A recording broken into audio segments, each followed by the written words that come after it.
Hello, welcome to our webinar today. We will be starting the webinar now, so I will just share with you and hopefully you can see our slides up and hear us okay. If you have any difficulties with seeing our slides or hearing us, please let us know as we can make changes if we need to. So yeah, let's get started with the webinar. So today we are offering keeping well for health and care workers, but we're specifically focusing on coping with burnout and stress. So if this is your first webinar with us, welcome. Really hope that it's useful for you. If you've joined us before, then hopefully this is an addition to your toolkit that you can go away with even more techniques that hopefully you're finding useful. My name is Emily Gardner and I'm a cognitive behavioural therapist and I work for the NHS in London. I've worked for, well, in a mental health settings for over 11 years, but I've been specifically trained to treat anxiety and depression and other common mental health difficulties. And so in preparing for this webinar series, we've really been thinking about some of the challenges that you will be facing at this time and how we can best support you. Before we get started, it would be really helpful for you to know how to work the Q&A function. We're going to be going through this, using this throughout the webinar today to make it as interactive as possible. So if I ask a question, please respond using this function. So to use it, click on the box with the question mark for Q&A. And then there's an opportunity to enter your name, but we would prefer that you click on the small box by the blue arrow so that you can remain anonymous. If you do want to put your name in, then just use your first name so we can keep all of your the rest of your details confidential. So then once you've done that, enter your question and then click on the arrow to send. So we want you to use this if you have a question, but also we have some questions for you. So please use this to respond to our questions. We also have a poll, so we'd like you to respond to our poll using this function as well.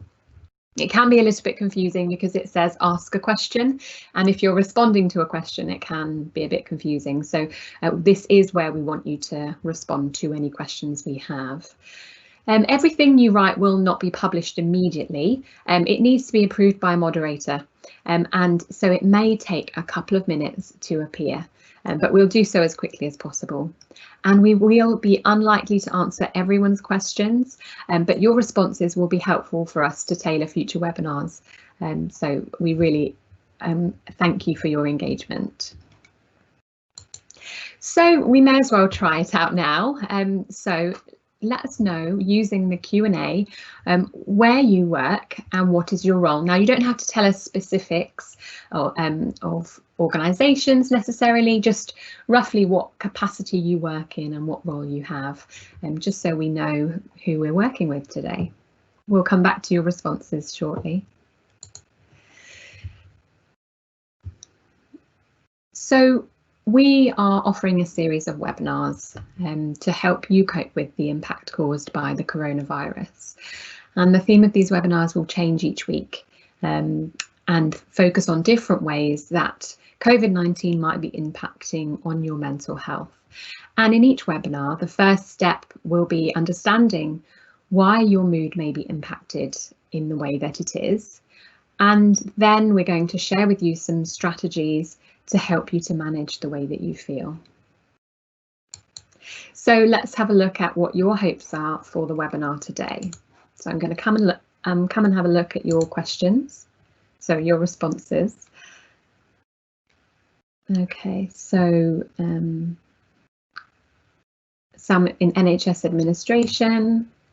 We have occupational therapist in the home treatment team, social prescribing programme manager, London Medical Directorate, East Kent speech and language therapist, North London Trust in Governance. Lovely. So quite a wide range of different roles.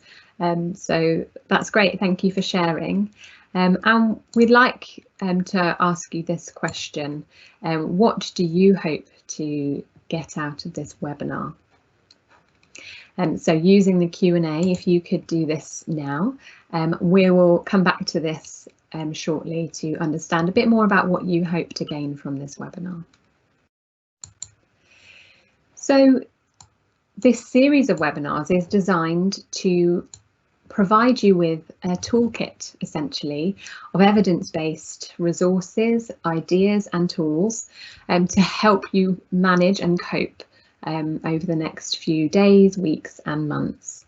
And the content is based on cognitive behavioural therapy, which is a very effective treatment for depression and anxiety. And the focus of CBT is on making changes to our thought processes, but also to our behaviours, with the view of improving your mood. And the objective of today's webinar will be to hopefully leave you with a really good understanding of worrying and how worrying and rumination can be maintained and how they impact on the way that you feel. And then we're going to be looking at some techniques, so several techniques, to help you to reduce your anxiety and worry and reduce the amount of time you spend ruminating on things.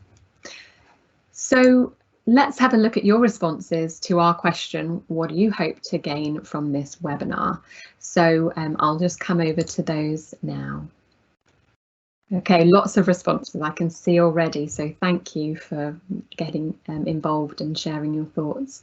Tips and quick wins to prevent burnout, ways of coping with stress, to manage stress, tips and strategies on managing, good coping techniques, understand more on the topics and tools, managing stress and avoiding burnout, tools to manage my own anxieties, but to support my colleagues as well. Lovely. So yes, lots of you are here for managing stress and anxiety, and the idea behind this webinar is that is what we're going to be offering you today, is some tips and strategies to kind of manage and cope with the impact of what you've been going through, and some strategies to help you to manage worries and anxieties better. So coming back to the webinar, before we get into the content, I just want you to know that it's okay to not feel okay, and so many of you you've been through so much, and you've been under a lot of pressure and stress and so many changes that naturally you're going to be struggling with, and the way you feel is not unusual considering everything you've been going through. And things are unpredictable and uncertain, and it can feel like we have little control on our situation, and that can leave us feeling really scared and frustrated, but probably really overwhelmed as well with all of the things we're having to deal with. And it may be that over the course of the last few months, initially you were full of adrenaline as you were kind of facing these challenges and having to adapt to new situations and circumstances, and that adrenaline was kind of pushing you through. But over time, as you know, time progresses, we can be left feeling overwhelmed and burnt out, and that we can feel like we're running on empty, and that we don't know how to manage and cope with everything that we're having to deal with. And emotions like these are normal and to be expected. You know, it's not unusual for you to feel this way, and really we want you to know that it's okay that you feel this way. But what we can do is look at ways to improve how we feel. And so that's what hopefully you'll go away with at the end of today's webinar, is some really useful techniques and strategies to help you manage those worries and concerns that you have. And some of you may be really struggling right now and feel like you have nowhere to turn. And whilst this webinar is intended to be educational and hopefully really helpful for you, we wanted you to know where you can turn if you really do need immediate support. So if you're having thoughts of suicide or harming yourself in any way, it's important that you reach out to someone and get support. And we wanted you to know who you could contact now if that's what you needed. So we recommend the Samaritans. They're here to listen at any time of day or night, and you can talk to them about anything that's troubling you on 116123. But the Samaritans and the NHS are also working together to offer a wellbeing support line for all NHS and health and care staff. And they're available from 7 AM till 11 PM 7 days a week, with the view of helping you to help yourself so that you can continue to look after other people. And so call them also free on 0300 131 7000. So coming on to anxiety, many people experience anxiety, and the symptoms of anxiety can often make them feel concerned about whether there is something wrong with them. Symptoms such as increased heart rate, or feeling breathless and feeling hot and sweaty, pins and needles, or that knot in your stomach. And these are just some of the symptoms of anxiety. And some of you may feel really alone in your struggle with anxiety. And the thing is, everyone experiences anxiety at different points in their lives. And so it's really normal. But 1 in 5 experience excessive levels of anxiety in their lives. It can affect anyone at any stage, and so no one is exempt. And it's a survival instinct. And it's designed to protect us from danger. We call it the fight and flight response, so you may have heard of it before. And it's been designed to protect us, and it has protected us for thousands of years, and it's been passed down through our ancestors. And if we were to think back to when our ancestors were hunter-gatherers, they would be faced with daily threats like this ferocious lion drinking from their watering hole. When we are faced with this kind of danger, this fight and flight response is essential. What it does is it initiates a whole series of physical and behavioural changes with the aim of protecting us. So when we are confronted with danger, we will either typically flee from the situation, or we will stand and fight. And the main purpose of this response is to protect us. So whilst it feels very distressing, these symptoms feel really uncomfortable and overwhelming, it's important to remember that it's not harmful. And as soon as danger is perceived, the brain sends a message to our autonomic nervous system and activates the various areas of the body to be ready for action. So we'll experience, as a result, loads of physical changes from head to toe in order for this system to keep us safe. So as a result, you may notice an increase in your heart rate. And the reason for this is that it's ensuring that blood is pumped all around the body faster, so that oxygen is delivered more promptly to where it is needed. And whilst blood and oxygen is being sent to where it's needed, so our arms so we can fight, our legs so we can run, or our lungs so we can send all of this around, this oxygen and this blood. But at the same time, it's being taken away from places where it isn't needed, places such as your skin, or your fingers and toes. And this change can result in the skin looking pale and feeling cold, or numb, or even tingling or pins and needles in your fingers and toes. You may also notice changes to your breathing, and this is very important as it's providing tissues with the extra amount of oxygen. And this can create feelings of breathlessness or choking or smothering feelings, or even that tightness in chest. And one of the main side effects of this increase in breathing is that the blood supply to the head is actually decreased and can produce symptoms of dizziness, lightheadedness, or blurred vision. So many of the symptoms, well, all of the symptoms that you're experiencing that are linked with anxiety all have a reason that is kind of founded and based in that fight and flight response. So it's there to keep us safe from danger. Now, it's important to recognise that modern anxiety is a little bit different from, I guess, the same kind of threats that our ancestors were used to. But it's important to remember that anxiety is a healthy bodily response to threat. And it does make sense when there is a clear threat. So when that's the case, it's really helpful.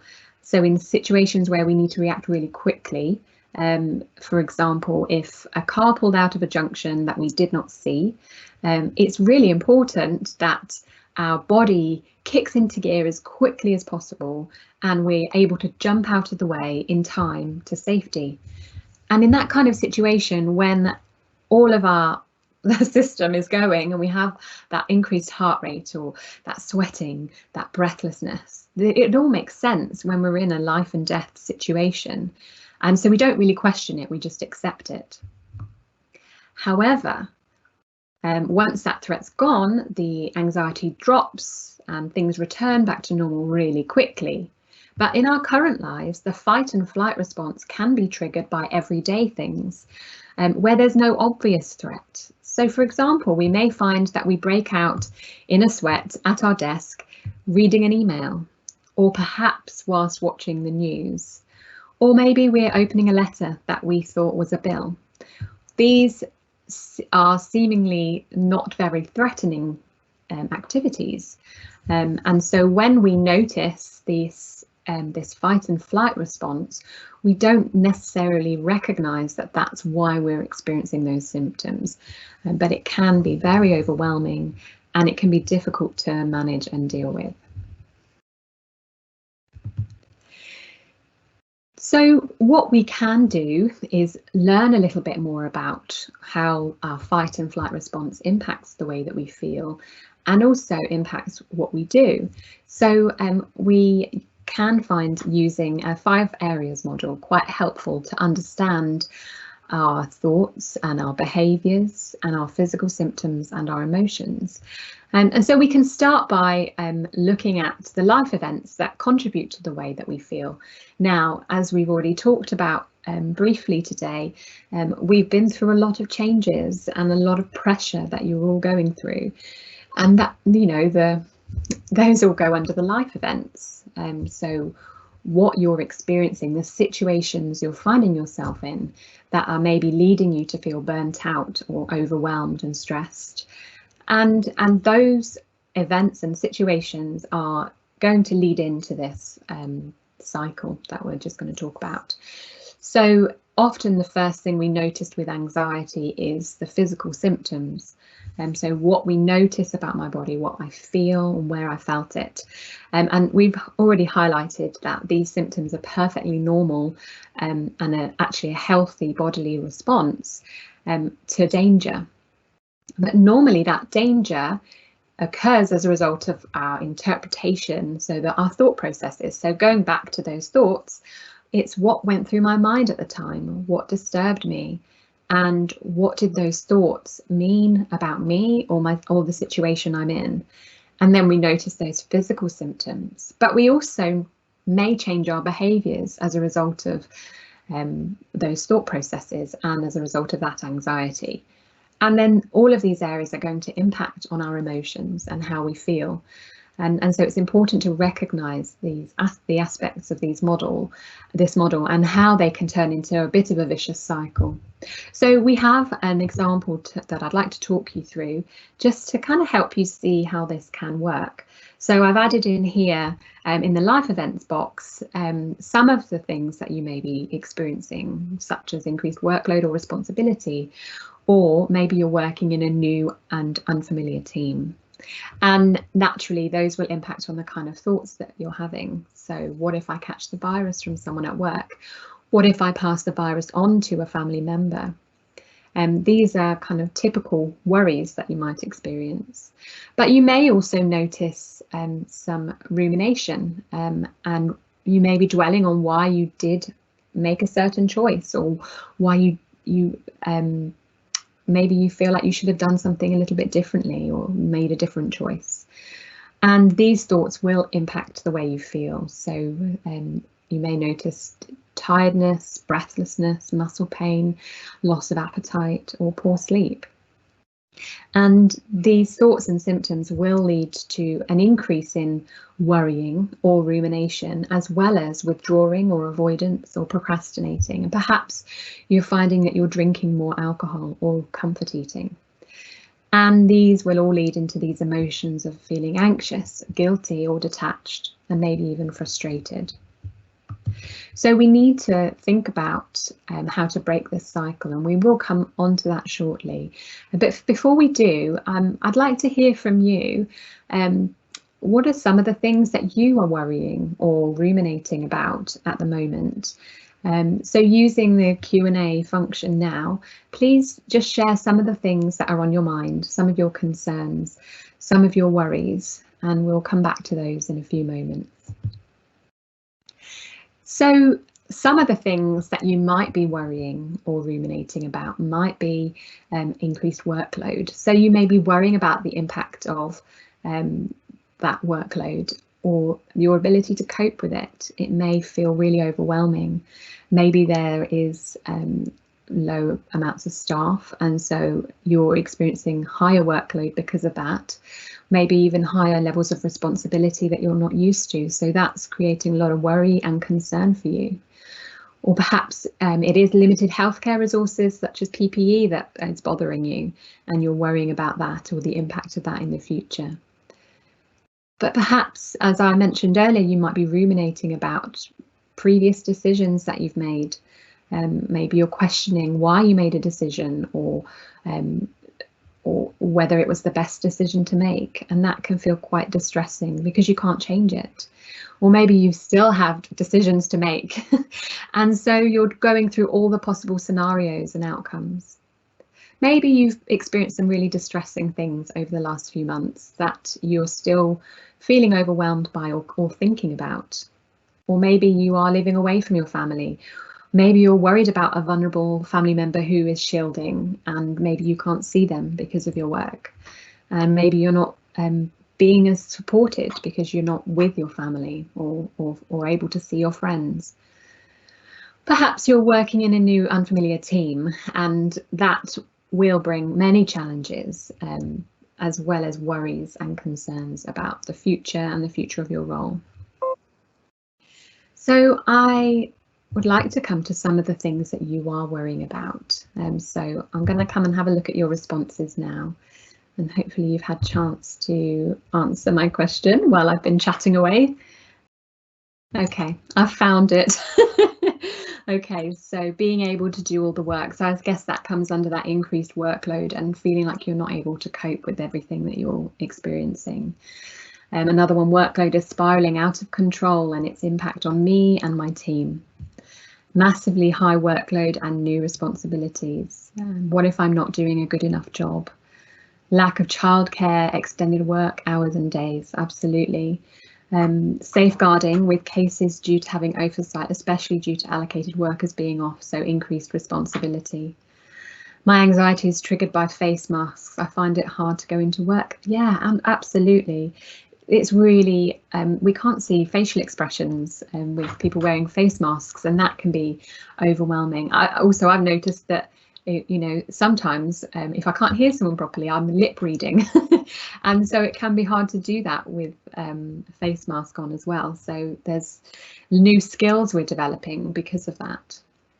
I'm worried about not being able to keep up with the heavy caseload. Absolutely. Impact of work on my health.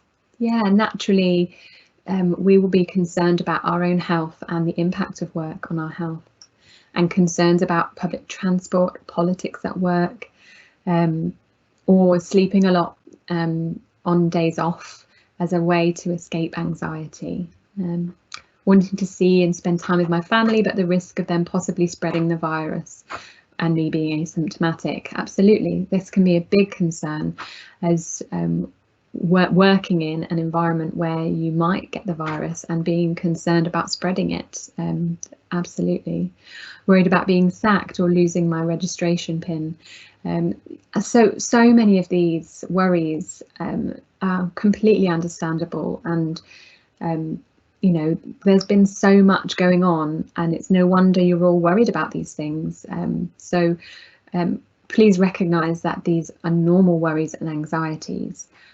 But what we hope to give you today are some ways to manage those worries and concerns that you're having, and to maybe deal with them in a way that maybe helps you feel more in control of your anxiety levels and stress levels. I'd love to continue going through them, but for now we'll go back to the slides.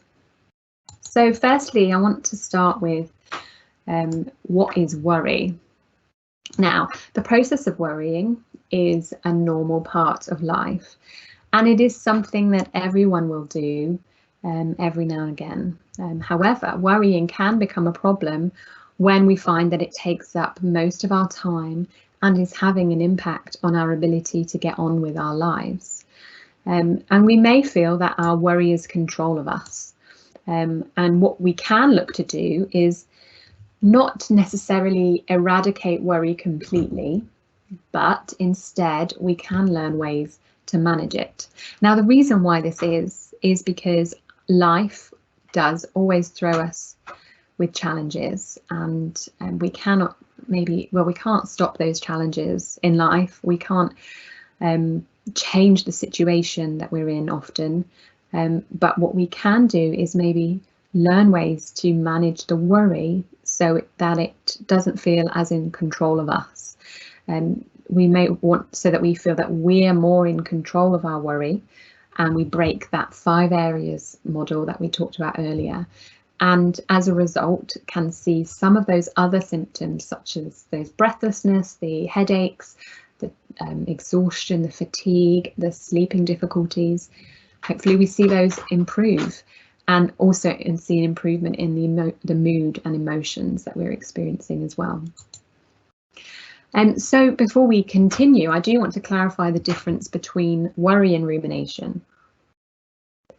So our worries are future-based, often focused on danger and our own ability to cope, whereas rumination tends to be past-focused and focusing on loss and personal failings, so dwelling on previous decisions that we've made or things that we've done.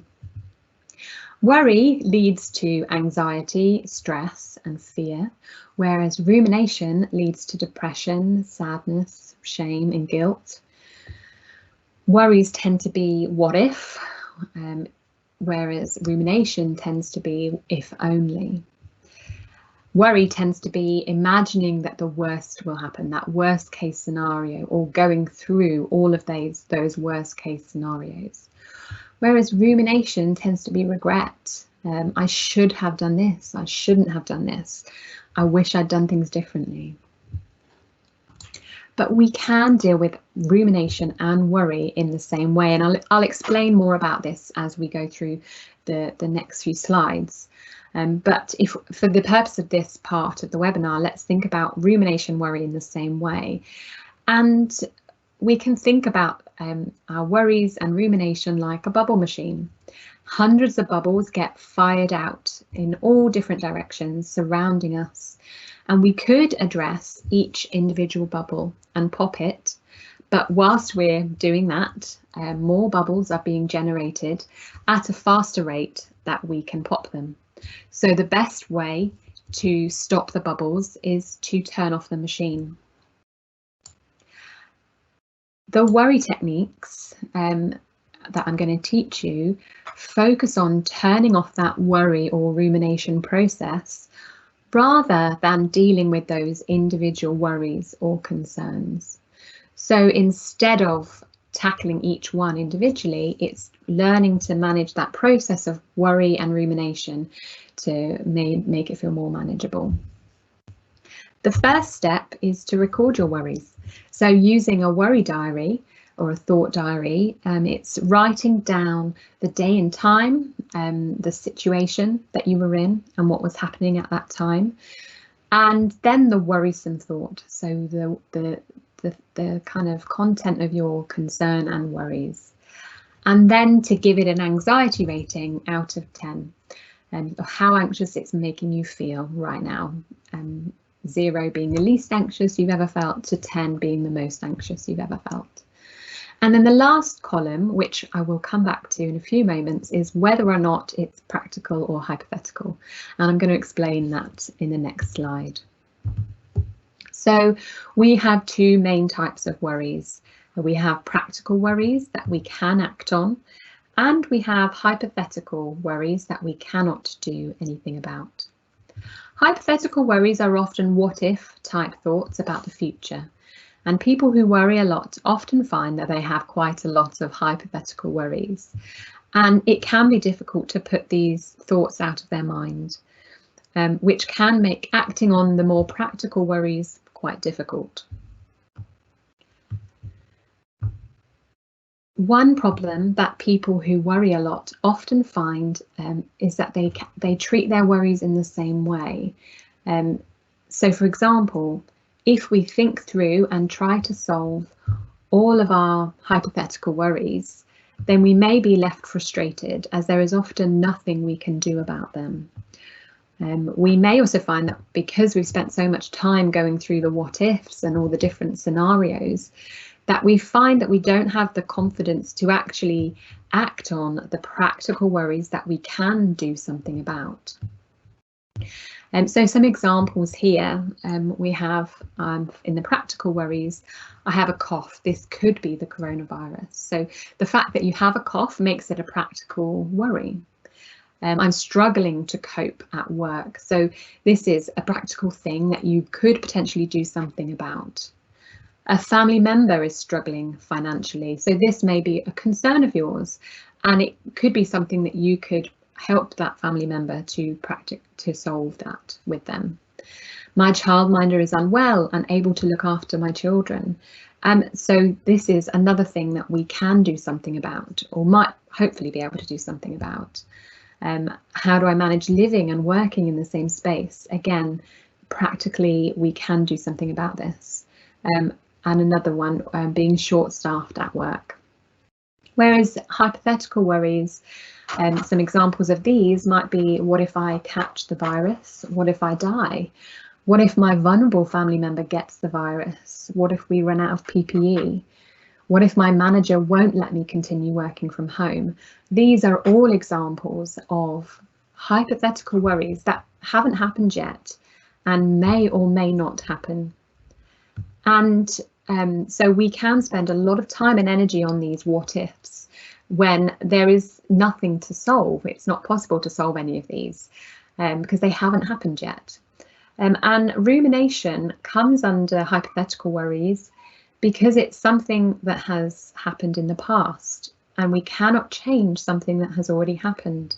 So there's no solution to it because it's already happened. So I've put an example in at the bottom here that is a kind of ruminative worry. So I shouldn't have gone into work. What if I had it and passed it on to one of my colleagues or patients? And this may be something that you're dwelling on and worrying about, but you cannot change that because it's already happened. So here is some space for you to have a go at categorizing your own worries into practical or hypothetical worries. And it's important to remember that hypothetical worries may still be really difficult thoughts and real life worries that are reasonable to feel anxious about. But it's important to make that distinction about whether or not we can do something about that worry in that moment. And if we cannot, then it's hypothetical, and continuing to go over and over it will only make us feel more anxious and overwhelmed. Sometimes there is an overlap between worries. For example, there might be a situation that we can do something about, but we are worrying about it at times when we can't do anything about it. So, for example, in the middle of the night, maybe we're struggling to sleep because we're going over and over things. And maybe it is something that you could do something about tomorrow when you're actually at work, or when if it's to call someone when offices are open. So it's no use thinking and dwelling on it in the middle of the night. All that's going to do is make us feel tired, exhausted and drained the next day. So it's important to consider whether it's a practical worry or a hypothetical worry, and then if it's practical and you can do something about it, then it's best to just do it. Whereas hypothetical worries, it's best to recognise that it's hypothetical and there's not much we can do about it. So we can use a worry tree to help us through this process. So we can start by identifying our worry, which we use the worry diary for, then asking ourselves whether or not we can do something about this right now. Is it a yes? Well, if it's yes, then this is a practical worry, and let's do some problem solving, which I'll talk about on the next slide. However, if it's not something we can do something about right now, then this is a hypothetical worry, and this means we need to use a technique called worry time, which we'll come to shortly. So problem solving is a really useful strategy that we can use for those practical problems. When we are feeling anxious, our ability to solve practical problems is hindered, and we can often feel frozen or fearful about acting on some of our problems, or we might avoid thinking about the more difficult ones. And this avoidance may relieve anxiety in the short term. However, in the long term, this avoidance keeps these practical issues hanging over us and feeding into our anxiety cycle. So by using this problem solving technique, we can get clarity on our problems and think about what our options are. And then by planning how to solve that problem, we then can motivate change rather than avoidance. The first step is to clearly identify the problem and write it down. And then we can spend a bit of time brainstorming the solutions. Now, this stage, it's important to try and get everything down that comes to mind, however ridiculous it may seem. And this will get your mind going, so you can start to come up with some more feasible solutions. And it's important not to rule anything out at this stage. Anything goes. And our tendency normally when we're problem solving in our heads is as soon as the solution comes up, if it has a small weakness or an obstacle, we can often dismiss it without really considering it. And we may be dismissing a really viable solution with a bit of tweaking. Step 3 is to look at the strengths and weaknesses of each solution. So spend a time at this stage then weighing up the pros and cons, the benefits or the costs of that solution. And then once we've done that, we can select the solution that we wish to implement. However, it's highly unlikely that there will be a perfect solution. So it can be really important to recognise this, that so often we wait for that perfect solution. But this is a solution in and of itself, in that waiting or doing nothing may not be as helpful as some of the other options. So it's important to throw that one in the mix and weigh up whether waiting or doing nothing is actually a good option.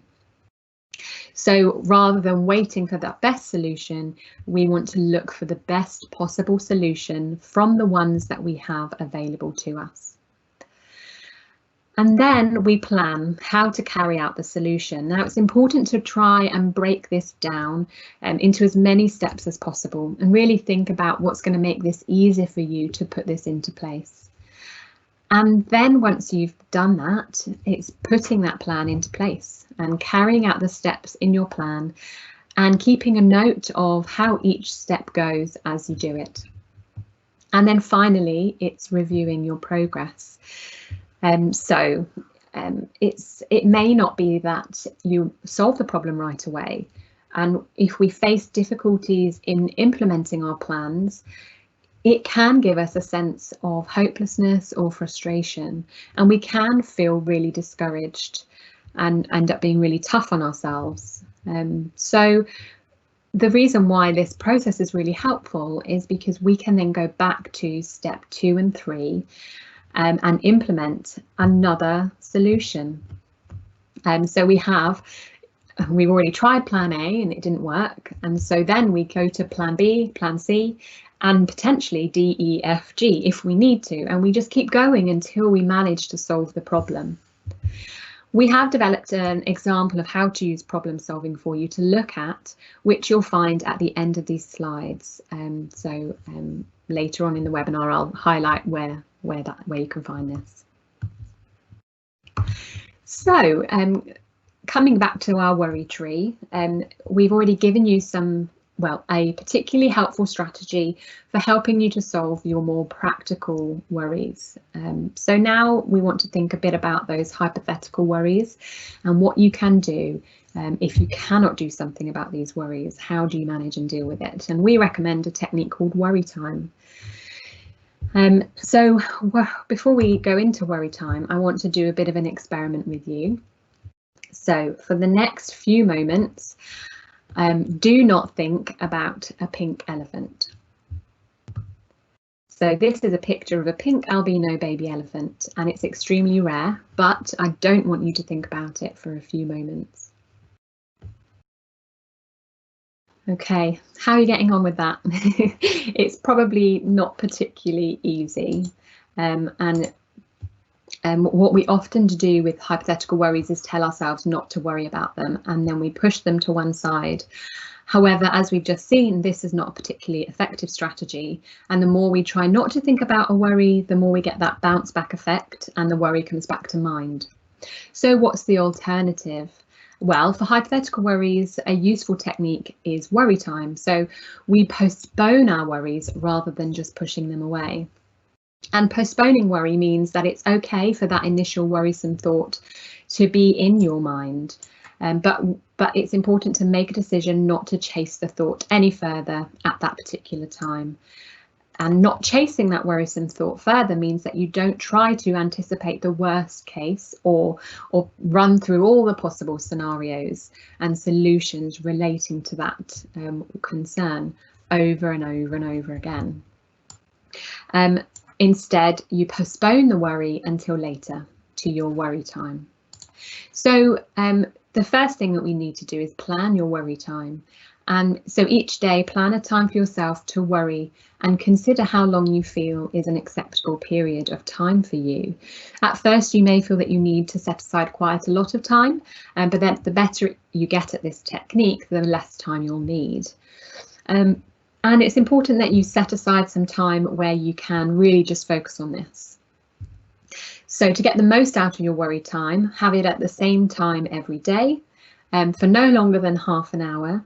Set a reminder for the start and finish, and ideally have it in a separate room that you can leave once you're done. Step 2 is to write down your hypothetical worries as you get them throughout the day. So outside of the worry time, whenever you notice that you're worrying, write down your worry and whether it's hypothetical or practical. As we've already said, if it's practical, then try and problem solve it. If it's not and you can't do anything about it, then write it down on your worry list, knowing that you can worry about it as much as you like in your planned worry time. And then step 3 is refocusing on the present moment. And so really focus on what you were doing before the worry popped into your mind. So if you're watching television, then it's refocusing your attention on that. Or if you are working, then refocus on the task you were doing at work. And then step 4 is your scheduled worry time. And this is your opportunity to worry as much as you like about all of your worries. So go through your list and pick one of the hypothetical worries and start to worry. And for each worry that you choose, consider how you felt when you wrote the worry and compare that with how you feel about it now. And so a number of questions that you can ask. Has the thing you were worrying about happened? How did you deal with it if it has happened? Were there any worries that when you have come back to you during your worry time that are no longer a problem. So it may be that those worries are no longer an issue and no longer concerning to you, and it's important to reflect on that. Also, did you need as much time as you gave yourself? And if so, then keep it that way, but if not, maybe reduce it next time. And after worry time, put a line through that page or screw it up and throw it away, because it's important to start each new day with a fresh list, so you don't focus on previous worries, only on the new worries that come up. So by setting time for worries, we gain back control rather than letting those worries consume us, and we can enjoy the present more. It also contains our worries to that 30-minute period and stops them leaking out into the rest of our lives. It can help us to tolerate the uncertainties in life, which we will face, and we can feel that actually we learn to cope with it and manage it. It can give us perspective between when we first have the worry to when we come back to it in worry time. It gives us that perspective that actually things aren't as bad as we thought. And we also can become desensitized to the worry. And so if you find that you're writing down the same worry every day for a month, and we're always saying it's hypothetical, we can learn that over time it's not as worrying, or we can get bored of the worry. So it doesn't have that same emotional reaction. And the more we practice this, the better we get at being able to put our hypothetical worries to one side. And this is essentially what people who don't worry do, is that they acknowledge that our worry is hypothetical and they just recognize that, and that's enough. And we want to get you to that point, which may not happen straight away. So we highlighted earlier that we can deal with rumination in the same way that we deal with hypothetical worries, but worrying, rumination, as I said, tend to be about things that we're really concerned about that have happened in the past.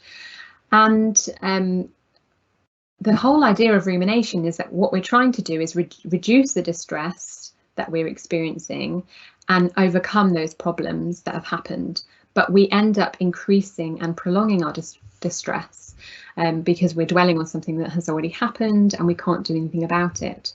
And there are some adverse effects, such as interfering with our clear thinking or our ability to cope, or it can lead to unhelpful behaviours such as self-harm or drinking.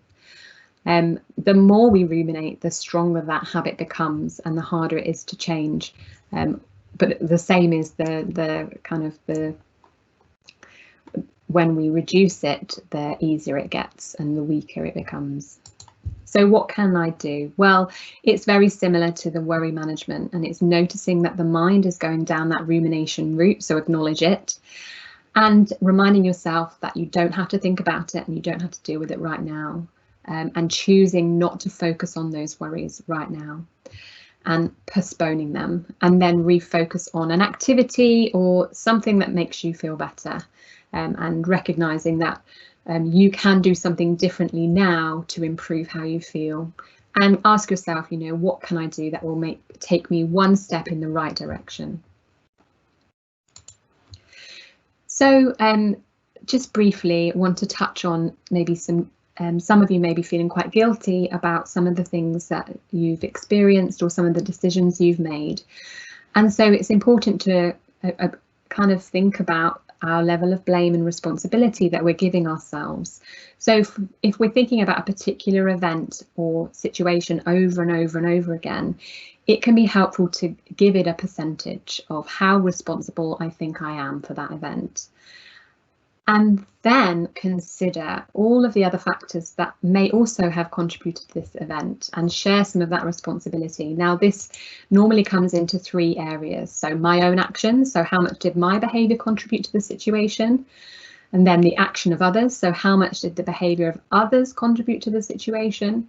And then those random and unpredictable factors, so how much did bad luck or circumstances, such as the weather or timing or coincidences, or lack of knowledge, etc., impact on the situation. And once we've done that, we need to attribute a responsibility percentage on a pie chart to each factor. So I've done a brief example here, and so maybe have a look at that a little bit later on. But as you can see, the pink section is management, the purple resources available, green might be other people requiring priority treatment, or a policy that we use to help us make that decision. And then finally me, that decision that I made. And then, so it's highlighting that the part that you're left with, if any, is how responsible you actually are. And often it's not as much as we have given ourselves, and we're not necessarily fair on ourselves when we attribute that responsibility. So it's important to recognise this. So coming to the end of our webinar today, it's important to recognise that anxiety is inevitable, normal and healthy. And it's really helpful to record your worries. Writing them down can get them out of your heads, and it can also make them more concrete and less abstract as well. Categorizing your worries into hypothetical versus practical is a technique that can take the fuel out of those hypothetical worries. And then problem solving can give us clarity on our problems and help us to work out what our options are. And using worry time to postpone our worries rather than just push them away is a much more effective way of dealing with our worries. And then finally, consider if you are actually as responsible for something as you think you are, and can you share some of that responsibility and guilt?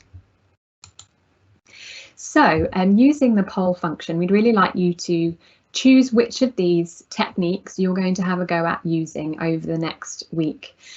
So in the question and answer, if you like, use the thumbs up, click on the one that you're going to try over the next week.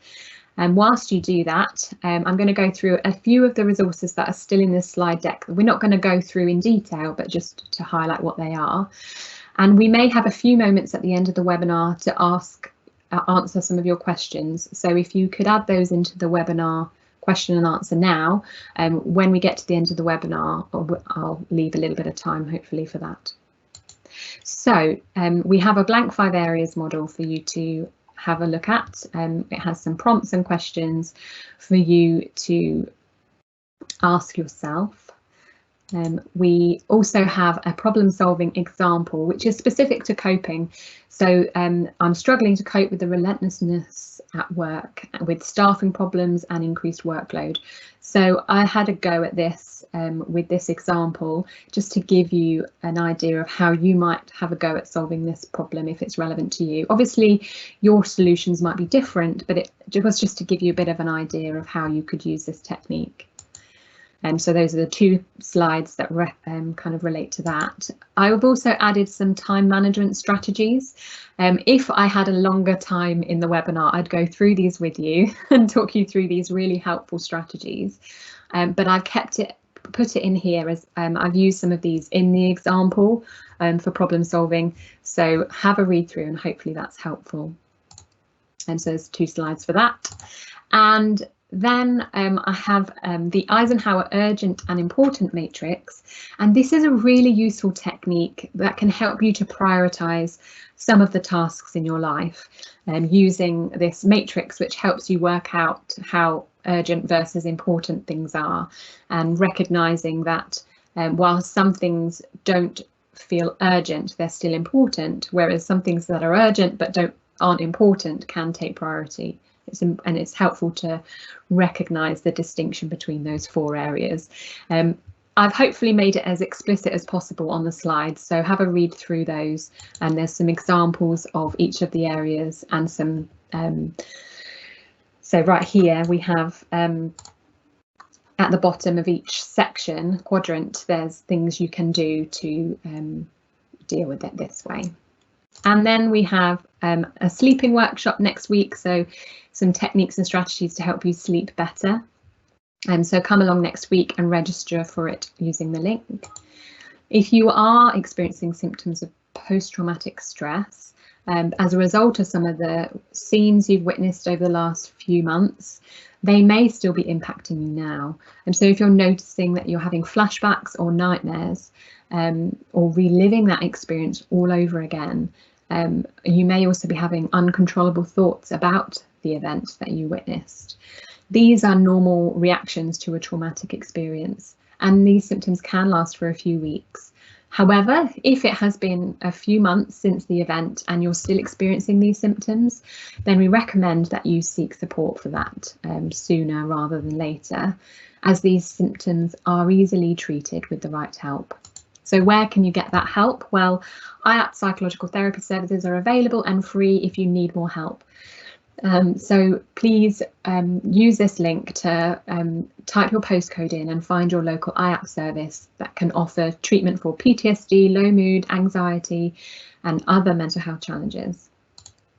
If you feel like you need more urgent support for your mood, then, as I said at the beginning of the webinar, the Samaritans are fantastic. We do recommend you contact your GP first of all and let them know, and they can guide you.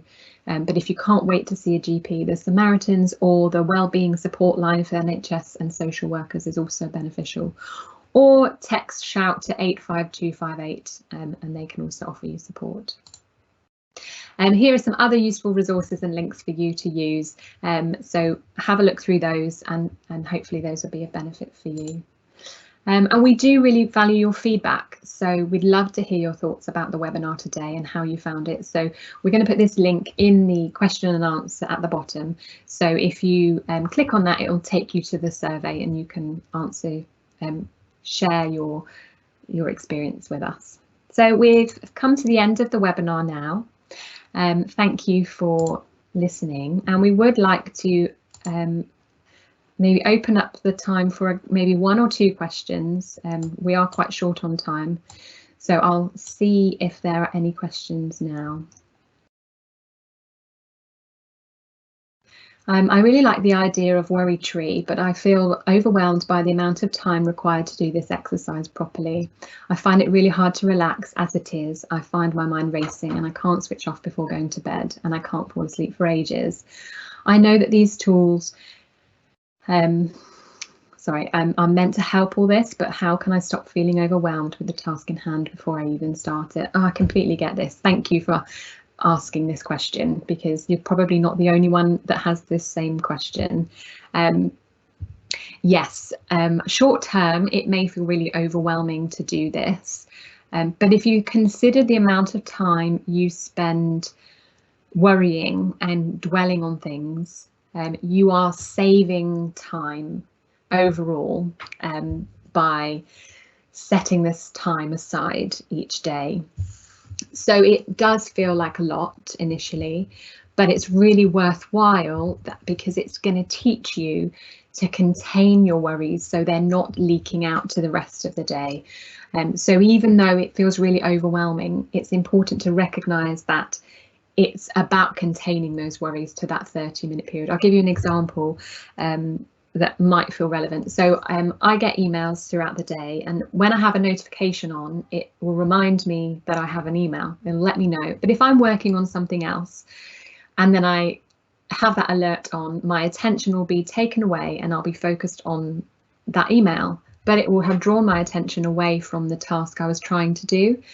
And then once I've finished the email, dealing with that worry or email, it takes me a while to get back into the task. But then by the time I've got back into a task, another email has come up and I get distracted again. And so it's about containing that worry. And instead of going back and forwards between the worry and what we're doing, it's about turning that notification off so we're not alerted to an email or a worry. And by focusing our attention on the task, we are more efficient and we get that done quicker, which frees up more time. So when we don't have that time dwelling on those worries or checking those emails, we have more time free to get the things done, which will hopefully open up more time for that free time where you can relax. I do recommend don't do your worry time before bed or late evening. I recommend doing it earlier on in the day if possible, and then just treating each 24-hour period as your worry period before worry time. I hope that's helped. It really is a case of you'd be better off doing it even though it feels overwhelming, as in the long term you won't need to spend as much as that every day as you get better and better at it. So hopefully that's helped. Well, thank you all for your engagement in today's webinar, and I really hope you found it useful, and we look forward to seeing you at our webinar next Thursday. Take care. Bye.